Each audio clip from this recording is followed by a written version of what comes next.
saudari-saudara yang dikasihi oleh Tuhan, terus kita rayakan anugerah kehidupan. Saya sedang seneng. Hari-hari ini sangat menyenangkan karena kemarin di Malang, kebetulan di katedral ada Porta Sancta.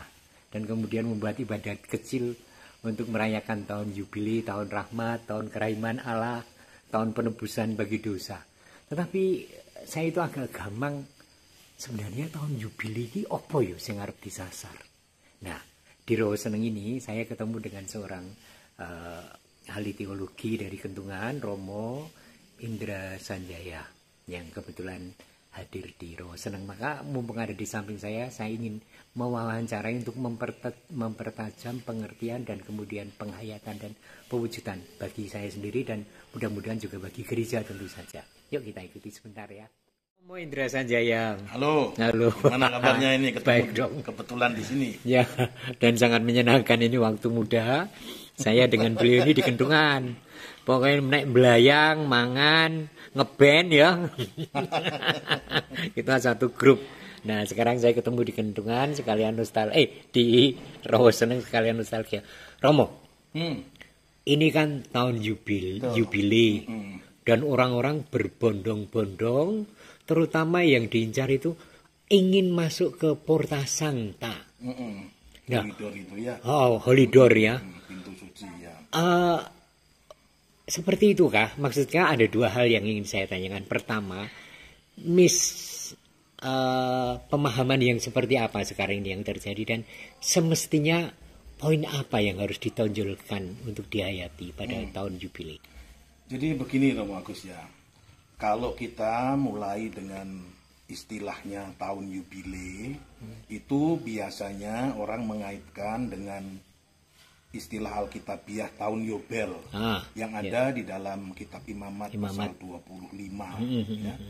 Dan itu menarik memang kalau dilihat di sana. Pertama, tahun Yobel itu diadakan setiap 7 kali, setelah 7 kali tahun Sabat, dari tahun ke-49, tahun ke-50. Saya agak kesulitan untuk menafsirkan itu, tetapi poinnya adalah kalau kita membaca kitab Imamat pasal 25, maka ciri khas dari tahun Yobel itu sebetulnya adalah pembebasan.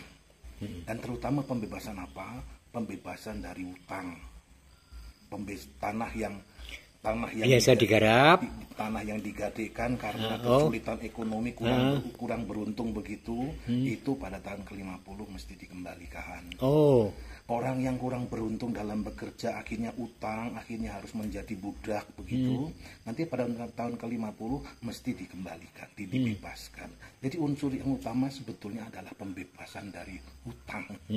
Dan itu real banget ya? Ya real memang. Ya, tanah balik ke utang rasa nyaur gitu. Supaya gagasannya kan sama. Kalian itu sama-sama umat Allah kan. Kalian dulu itu kan budak di Mesir. Saya bebaskan dari. Jadi tidak boleh diantara kamu ada yang satu menjadi budak yang lain. Oh keren banget ini merinding loh. Tetapi dalam perjalanan hidup manusia itu kan ada orang yang kurang beruntung.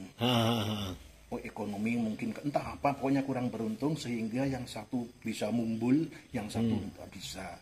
Nah, sebetulnya tahun Yobel ini memberi kesempatan supaya bisa mulai dari nol lagi gitu. Ayo mulai lagi. Oke. Ada kesempatan seperti itu ya. Nah, sebetulnya gambaran pintu suci itu kan sebetulnya tidak ada di dalam Injil, dalam kitab suci tidak ada. Itu kan baru penemuan dalam gereja Katolik yang boleh dikatakan saya hanya mau mengatakan seperti ini ya, mau melewati pintu suci itu sebetulnya adalah saya mau menunjukkan niat ingsun saya mau melewati ini, memasuki tahun Yobel, tahun kerahiman dan seterusnya secara lebih bermanfaat. Dan kalau kita mau melihat sebetulnya tahun Yobel, tahun suci ini ya, kan seringkali diwarnai dengan ziarah macam-macam. Oke, baik-baik saja. Tapi mungkin akan juga baik kalau kita ikut sedikit mewujudkan tadi, membebaskan utang. Mungkin ada di antara kita juga, saya punya utang tuh. Orang-orang saya ini punya utang. Piutang Romo. Punya utang. Orang utang pada saya gitu kan. Iya. Nah, cobalah mungkin bisa ya sudah untuk satu bulan ini demi tahun suci saya bebaskan tidak langsung. Oh, konkret banget. Kalau ya. saya tidak bisa membebaskan seluruh hutang, iya. kan tidak masuk akal, saya bisa bangkrut gitu. Tapi mungkin kalau seandainya dalam satu kali angsuran, ya wes, kalau biasanya kamu mengangsur 100.000, sekarang 50.000 saja. Ada unsur pemotong. Ada unsur. Satu lagi yang saya kira menarik adalah menurut Imamat 25 itu, ya, tahun Yobel itu dimulai pada saat apa yang disebut dengan Yom Kippur. Imamat 16. Yom Kippur itu artinya apa? Yom Kippur itu adalah yang disebut dalam hari raya pendamaian, di mana orang-orang Israel itu mengakukan dosa di hadapan Imam Harun, ya. Kemudian Harun itu meletakkan tangannya di kambing, dan kambing itu dilepas. Dalam keyakinan iman orang Yahudi, Yom Kippur itu adalah pemurnian diri. Nah, kalau jelas pemurnian diri seperti ini mesti dibarengi dengan tahun Yobel, yaitu apa? Pembebasan utang orang-orang yang berhutang kepada saya. Lalu kaitannya menjadi jelas betulnya. Nah, yang saya lihat selama ini ya oke lah, lebih bersifat karohanen itu, ritual, urgensi, macam-macam hal seperti itu. Iya. Tetapi kadang-kadang juga unsur sosialnya itu sering digambarkan secara agak perhatian kepada orang miskin dan seterusnya. Tapi itu kan sekunder lalu. Itu umum. Karena konkretnya menurut tahun Yobel itu membebaskan hutang. Oke, wow. Konkret sekali toh. Ya, konkret. Ya, jadi bukan menyumbang kepada orang miskin itu bisa saja, tapi membebaskan hutang orang yang berhutang pada saya. Iya. Itu sebetulnya. Iya. Kalau ya sejauh ini refleksi permenungan saya antara Imamat 16 dan Imamat 25 dan tahun Yobel seperti itu ya. Oke. Itu kira-kira Romo Agus secara singkat. Iya. Apakah saya bisa menangkap begini, selama ini yang banyak orang dan saya pahami adalah tahun Yubel itu tahun rahmat. Iya. Dan kemudian marilah kita rayakan dengan hal-hal ibadah ritual masuk Porta Sancta supaya dosa penebusan kita sungguh-sungguh bisa saya maknai. Kemudian bahkan hal-hal yang pembebasan itu kan tidak pernah disinggung itu. Ya, pembebasan dari bahkan, dosa iya. Tapi pembebasan dari utang konkret ya. Dalam relasi sama, dan dasarnya kita dulu sama-sama Buddha itu penting loh. Ya kan? Ya. Jadi kita itu setara. Ya ini ya sebetulnya kan tahun Yubile itu kan kalau dalam bahasa Latin jubileum ya, jubileum itu.